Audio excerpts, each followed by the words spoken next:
तुम्हाला डीएनएस आहे तर फक्त सेप्टोप्लास्टी करणार आहात का?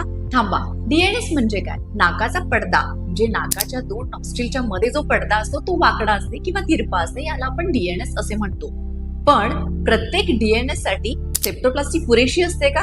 तर बिलकुल नाही. ठराविक पेशंटसाठी म्हणजे ज्यांचा नाकाचा हाड जे आहे त्याचं वरच्या भागात डॉर्सल अस्पेक्टला जर डीएनएस असेल त्याला आपण हाय डीएनएस म्हणतो, किंवा कॉर्डल अस्पेक्टला पुढच्या भागामध्ये जर डीएनएस असेल तर आपण त्याला कॉर्डल डीएनएस म्हणतो. अशा स्पेसिफिक केसेसमध्ये पेशंट्समध्ये सेप्टोप्लास्टी फक्त पुरेशी होत नाही तर त्यांना सेप्टोरायनोप्लास्टी किंवा एक्स्ट्रा कार्पोरियल सेप्टोप्लास्टी करावी लागते. म्हणजे काय? हा पूर्ण नाकाचा एन्व्हलप ओपन करून जी स्ट्रक्चरल डिफॉर्मिटी आहे ती सरळ करणे आणि मगच नाकाचं जे फंक्शन आहे ते क्लिअर होतं, म्हणजे पेशंटचा नाकाचा श्वास मोकळा होतो.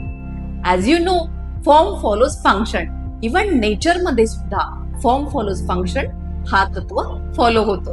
त्यामुळे जेव्हा कॉर्डल किंवा डॉर्सल डिफॉर्मिटी असेल तेव्हा सेप्टोरायनोप्लास्टी नक्की करावी लागते. या आणि अशाच माहितीसाठी मला फॉलो आणि सबस्क्राईब करा.